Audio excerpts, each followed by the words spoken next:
साथियों नमस्कार। साथियों एक बार फिर से आपके सामने आए हैं नई जानकारी को लेकर।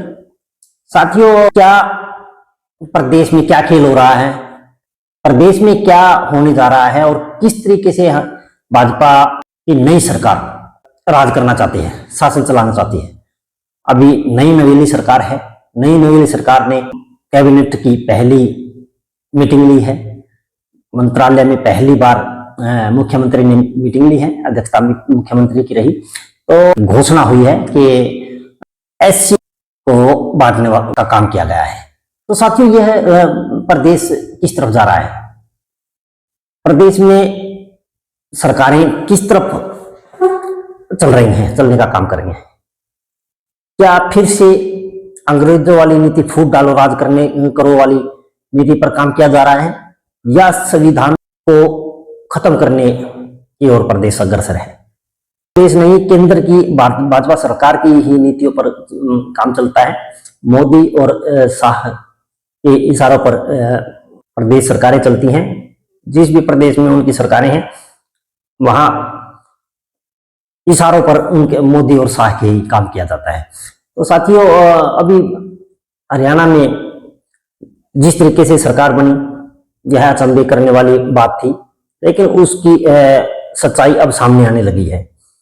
सच्चाई क्या सामने आने लगी है साथियों, कि मोदी और शाह के इशारे पर नायब सिंह सैनी को इशारा किया गया कि SC समाज, जिसमें लगभग 36 जातियां आती हैं, तो उनको इकट्ठा करो और उन्हें आरक्षण में, जो SC समाज को आरक्षण मिलता है 20%, उसमें वर्गीकरण का लालच देकर तो उन्हें काबू में करो और वह उनकी नबज है वह आपकी तरफ आ जाएंगे और सरकार बन जाएगी।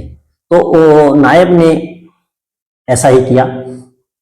नायब सैनी ने दलित समाज के SC वर्ग के उन नेताओं से मुलाकात की जिनकी लंबे समय से एक अलग से कैटेगरी में वर्गीकरण का की मांग कर रहे थे। तो उन्हें इशारा किया कि अगर सरकार बनती है आप हमारा साथ दीजिए, सरकार बनने वाली है और आप लोगों की मांग मान ली जाएगी और आपको उस हिसाब से, आपको उस तरीके से लाभ दिया जाएगा। तो साथियों उन्होंने दबाकर वोट, एक तरफा वोट भाजपा को दिया। भाजपा की आज सरकार है। तो हम सबसे पहले जातियां बताते हैं जिन्होंने एक तरफा बीजेपी सरकार को वोट किया और जिससे आज बीजेपी की सरकार बनी।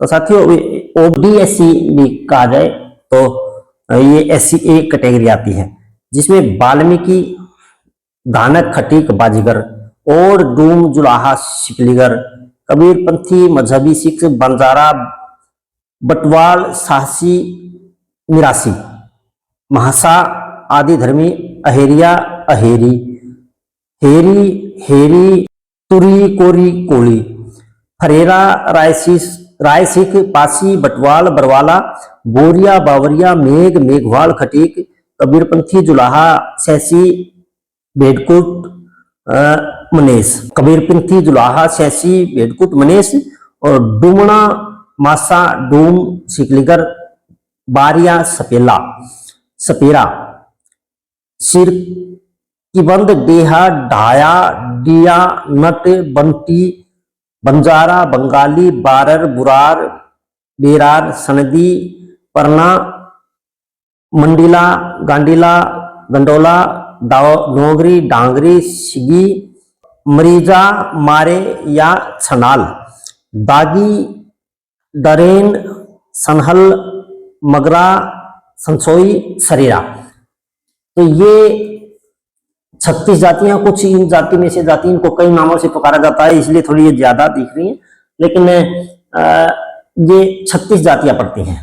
तो इन 36 जातियों ने एक तरफा बीजेपी को वोट दिया, इन्हें लालच था और इन्हें कहीं इस किस्म कुछ जातियां ही लाभ उठा पाती हैं आरक्षण का। कुछ समय से भजनलाल ने भी यह खेल खेला था, भजनलाल ने यह खेल खेला था। तो उस समय उनको इसका फायदा मिला था। और आज फिर नायब सैनी ने इस किस्म का खेल खेला है। भजन लाल भी एक बहुत बड़े कूटनीतिक माने गए हैं हरियाणा की राजनीति में। हरियाणा में उनका लंबा अनुभव रहा है, लंबे समय तक प्रदेश के मुख्यमंत्री रहे हैं। और उसी तरह पे आज नायब सैनी ने एससी वर्ग में वर्गीकरण किया है और आरक्षण में वर्गीकरण किया। अब 10% एससी और डीएससी यानी कि एससी ए और एससी बी, अब ए कैटेगरी को 10% अलग से मिलेगा। तो प्रावधान तो ये भी है कि अगर इस कास्ट में, उस पर विचार चल रहा है, सैनी मंत्रालय में विचार चल रहा है कि इसमें अगर योग्य प्रार्थी नहीं मिलते तो इसका एससी बी को लाभ मिल सकता है, और एससी बी में अगर प्रार्थी नहीं मिलते तो उसको एससी ए में मतलब लाभ उठा पाएंगे। चलो, तो साथियों, इन जातियों ने बीजेपी की सरकार बनाने में अहम योगदान इनका है। हम एक बंटवारे के पक्षधर नहीं है। हमारी एक सोच है, हमारा एक मानना है कि रोजगार के अवसर पैदा होने चाहिए और योग्य किसी भी समाज का है, वह जनरल कास्ट का भी है तो भी अगर योग्य है तो उसको योग्यता के आधार पर रोजगार मिलना चाहिए। तो साथियों, चलो, जो सरकार है, सरकार अपने हिसाब से पॉलिसियां बनाती है, नीतियां बनाती है और उन नीतियों पे चलना पड़ता है। किसी भी जात में बंटवारा, किसी भी धर्म में या उसमें मेरे हिसाब से ठीक नहीं है।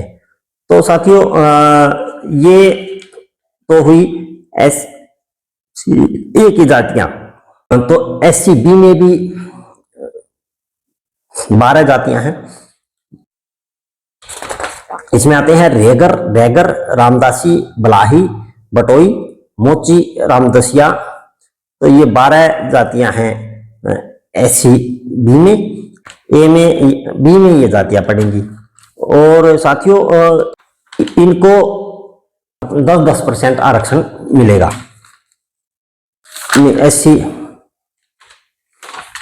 एससी ए और बी की हमने जातियां बताई।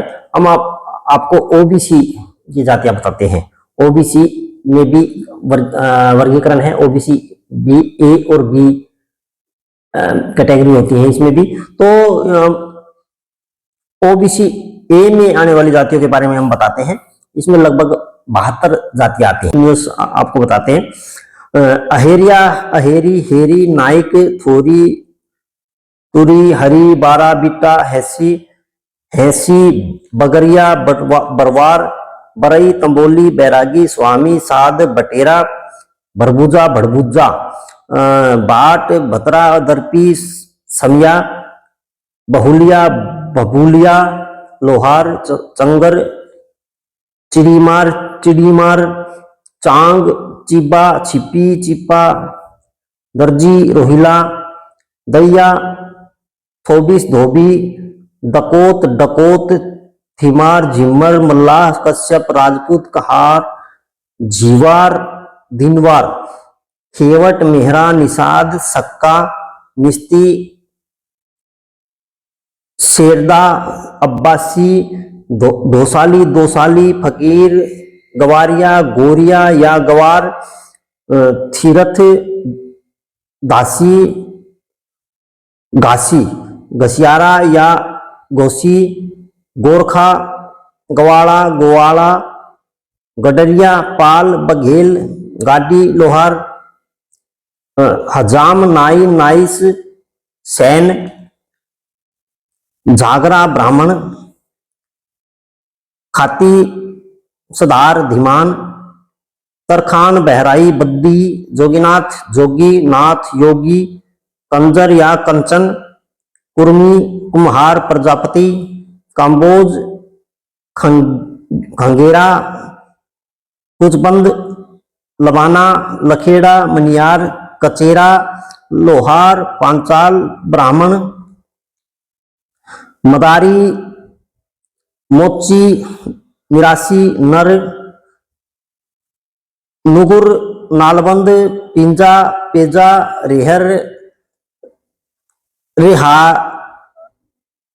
या रे, रैगर, राय सिख, रेचबंद, सोरगिर, शेरगिर, सोई, सिंधिकांत, सिंधिवाल, सुनार, जरगर, सोनी, टटेरा, टठेरा, तमेरा, तेली, बंजारा, जुलाहा, बादी, बददोन, बट्टू, चट्टू, मीणा, मीना, रहवरी, चरण, चरज, महाब्राह्मण, इसे चर्च को महाब्राह्मण कहते हैं। उदासीन, रामगढ़िया, रंगरेज, लीलगर, नीलगर, लल्लारी, दावा, सोनी, दावला, न्यारिया। तो ये 72-73 जातियां इसमें आती हैं ओबीसी ए में। ओबीसी बी में 6 जातियां मुख्य जातियां हैं और इनकी कुछ प्रजातियां हैं, कुछ अलग अलग नाम से बोल जाते हैं, वैसे 6 जातियां।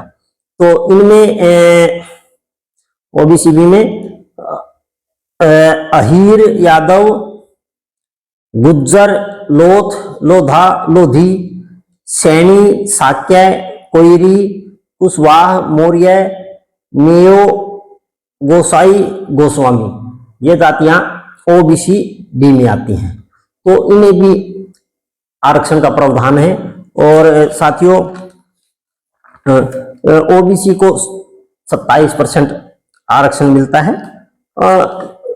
इनमें ये बढ़ जाती है बीसी ए की 72 कास्ट है, इन्हें 16% आरक्षण मिलता है।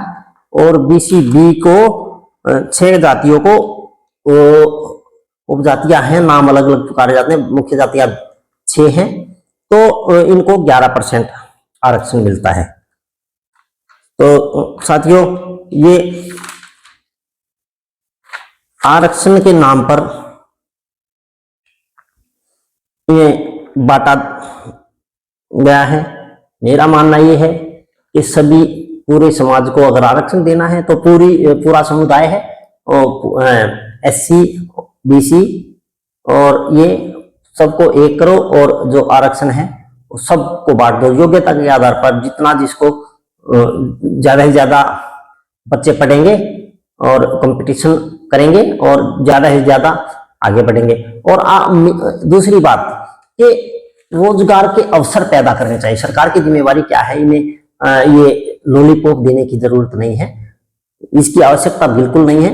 रोजगार के अवसर पैदा करो और उसमें जर्नल की क्या कमी है, जर्नल जो कैंडिडेट्स हैं, जनरल जो कैटेगरी, उनको भी लाभ मिलेगा रोजगार अगर होंगे। अब उनका क्या कसूर है। तो साथियों अगर रोजगार होंगे, रोजगार के अवसर होंगे, सरकार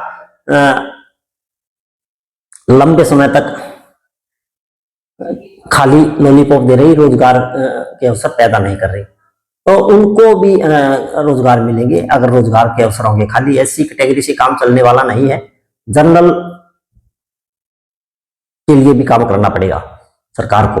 सरकार के लिए सभी वर्ग एक समान है, सरकार के लिए होने चाहिए, सभी वर्ग एक समान होने चाहिए, सभी के लिए सरकार को काम करना चाहिए, हमारा ये मानना है। तो साथियों जितनी जानकारी जुटा पाए उतनी जानकारी आपके सामने रखते हैं। हाँ, मुख्यमंत्री ने SC DSC बोलते हैं तो उसको साधने का काम किया और उसे साध कर खुश करने के लिए उन्हें खाली वर्गीकरण का लालच दिया कि 10% तुम्हारा अलग से आरक्षण होगा। आरक्षण तब होगा जब रोजगार के अवसर होंगे और आरक्षण का फायदा तब मिलेगा जब तुम्हारे बच्चे पढ़ेंगे। क्यों ना सरकार सरकारी स्कूलों में अच्छी पढ़ाई की व्यवस्था का प्रावधान करे और अच्छी पढ़ाई की व्यवस्था करे और जितने ज्यादा बच्चे पढ़े उतना ज्यादा बच्चों को लाभ मिले। अच्छे बच्चों को एक तरफ तो कहते हैं कि 10वीं क्लास तक बच्चा फेल ही नहीं होगा, 10वीं क्लास तक पढ़ने की जरूरत ही नहीं है। आप नींव बच्चों की कमजोर करते हैं, बच्चों की नींव कमजोर करेंगे, छात्र की नींव कमजोर करेंगे, कमजोर होगा तो आगे पढ़ेगा क्या, कंपटीशन में कहां जाएगा। सरकारों की सोच इस तरीके की सोच है कि सरकार बच्चों को पढ़ने तो दे नहीं रही। साथियों बात कुछ कड़वी जरूर लगेगी, लेकिन बात सच है। आप 10वीं तक स्कूलों में बच्चों को पढ़ाएंगे तो 10वीं तक बच्चा आपका फेल नहीं होगा। मेरे पास कई एग्जाम्पल हैं।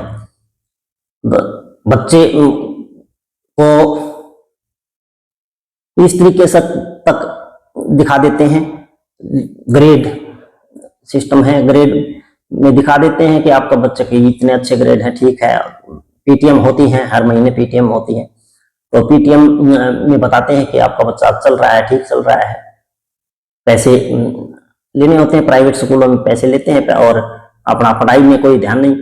तो शिक्षा प्रणाली ही ऐसी है कि कमजोर बच्चा भी है, कोई बात नहीं, उसे ग्रेस मार्क्स देके पास कर दिया जाता है। और 10वीं क्लास तक बच्चा फेल ही नहीं होता,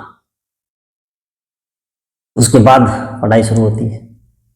तो 10वीं क्लास तक गरीब बच्चा उस हिसाब की पढ़ाई नहीं कर पाता, और जो अमीर बच्चे हैं वो ट्यूशन से या और अन्य साधनों से अच्छे, मतलब जो ये ग्रेडिंग प्रणाली है जो साथियों हमारी समझ से परे है, इसमें बच्चे को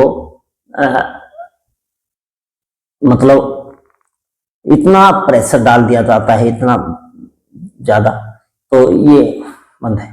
तो साथियों जानकारी आपको अच्छी लगे तो हमारे चैनल के साथ जुड़े रहने के लिए सब्सक्राइब करें, आगे भी हम अच्छी जानकारी आपको देते रहेंगे। तो चैनल पर जुड़े रहने के लिए धन्यवाद।